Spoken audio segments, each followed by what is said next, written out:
नमस्कार, जय श्री कृष्णा, राधे राधे। आज मैं फिर एक विशेष टॉपिक लेकर आपके सामने हाजिर हुआ हूँ। इस टॉपिक में हम एनर्जी वास्तु के बारे में बात करेंगे, क्योंकि वास्तु आज के ज़माने में जो वास्तु है वो अगर बिना एनर्जी वास्तु के किया जाए या बात किया जाए तो वो अधूरा है। जैसा कि आप जानते हैं, हमारे पिछले टॉपिक्स में बातचीत हो गई है कि वर्तमान समय में जो हमारे घर हैं, अब ना तो पहले जैसा स्पेस रहा। अब जब हमारे पास एम्पल स्पेस नहीं है, बहुत सारे जगह नहीं है, तो हम उसमें वास्तु के अनुसार घर नहीं बना पाते। जनसंख्या बढ़ रही है, ज़मीन की कीमत बढ़ रही है और मैक्सिमम लोग शहरों में रह रहे हैं, एक के ऊपर एक। तो वैसे स्थिति में हम फ्लैट में रहते हैं, अपार्टमेंट्स में रहते हैं। तो इस सिचुएशंस में जो वास्तु है अब आधुनिक तरीके से करना ज़रूरी है, क्योंकि वास्तु जो है उसमें क्या होता है, उसमें मेनली यही चीज़ है कि हम दिशाओं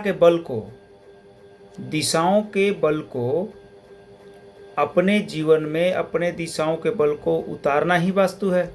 और उससे सुखी होना, खुश होना, संपन्न होना, वैभव होना, संपन्नता, वैभव, सुख, ये सब आना ही वास्तु का मुख्य कारण है। वास्तु क्या है? वास्तु वही है, हमारे शरीर के लिए, हमारे सुखी परिवार के लिए, हमारे जीवन के लिए जो दिशाओं का बल जिस घर में हम वास करते हैं।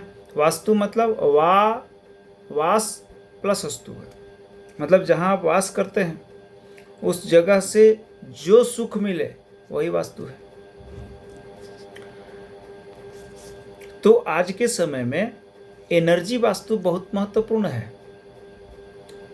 तो एनर्जी वास्तु में क्या होता है, जैसे मान लीजिए कि आपके घर में आपने बहुत अच्छे तरीके से घर बनाया, जो कंपोनेंट जहां होना चाहिए वहां आपने बनवा दिया।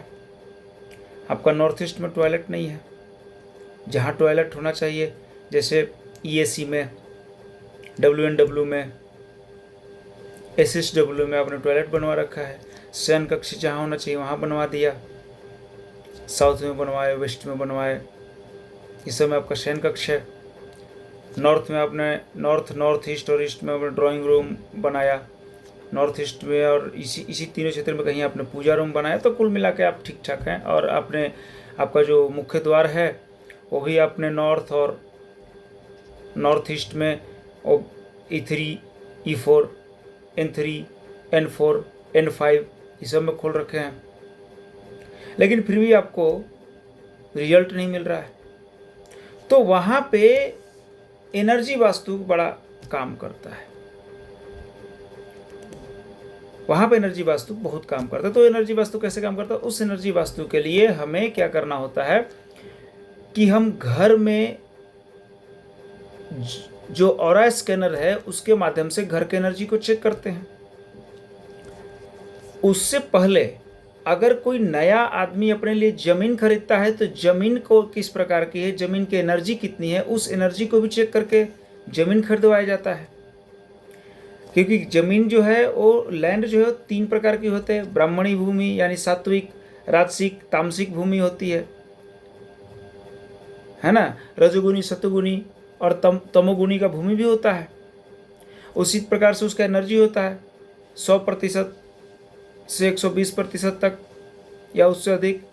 उसके बाद 50 से 100 वाला रजोगुणी, वो तो सात्विक हो गया। और 50 से नीचे 0 से 20-30 डिग्री तक तमोगुणी, तो ऐसे त्याज्य भूमि कहा जाता है, उसको नहीं लेना चाहिए। तो ये सारा कुछ कैसे चेक करेंगे हम? ये सारा कुछ हम चेक करेंगे ऑरा से, ऑरा स्कैनर से, उसका मशीन आता है।